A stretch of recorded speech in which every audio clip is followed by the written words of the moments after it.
Cars are transportation. Ferraris, they are something else altogether. Art, music, velocity, and lust. The 488 GTB has a whole lot of that going on. A tip to first-time Ferrari buyers: budget extra time for each and every trip. You'll be swarmed.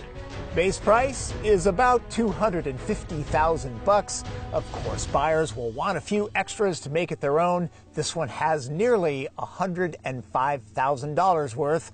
That alone will buy a pretty nicely equipped Mercedes SL. The whole car.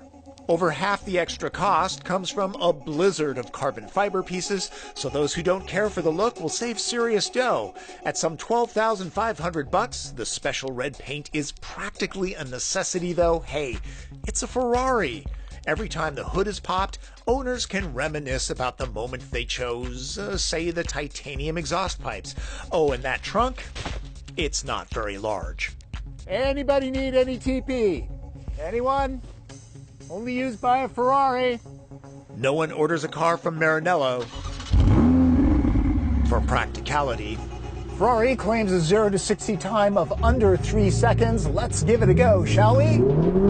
Oh, yes. I believe.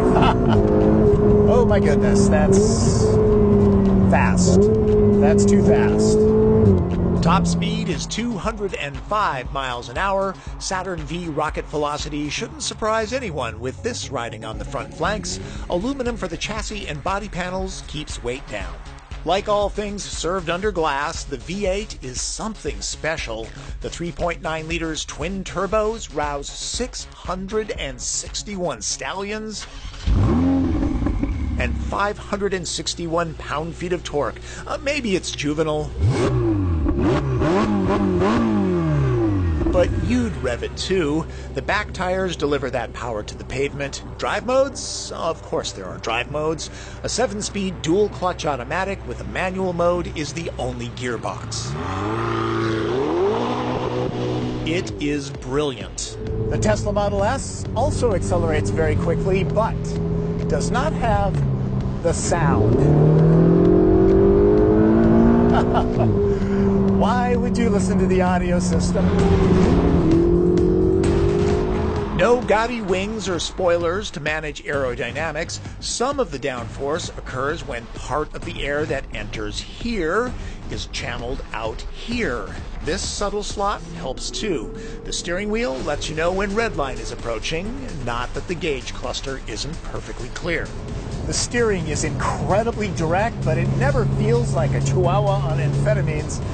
This car is actually pretty easy to drive. An adjustable suspension never gets anywhere near soft. The cabin is hardly hushed, but a 200-mile day won't leave drivers completely wrung out. Ask me how I know. My wallet's been flogged, though. 488 drinks premium fuel like a thirsty Labrador, something owners probably think little about. I've got carbon ceramic brakes. Might as well try them. Oh, I'm gonna feel that in the morning. I'd have to triple the speed limit to test the handling, and that's not happening on camera. Let's just say it's very impressive. Also impressive is the craftsmanship in the cabin. The leatherwork is as good as it gets without walking into a Prada store. It might be possible to get a small bag of golf clubs back here. At nearly 11 grand, the Gold Rake racing seats can be ordered by size. Bordering on hard, they remain supportive, and there are child seat latches. Lucky kid. I'm trying to find things to grouse about. The doors don't open exceptionally wide. At least you won't be giving anybody door dings. There's a Navi system, but it's not much fun to program using this small knob. Visibility is actually pretty good, except for out the back.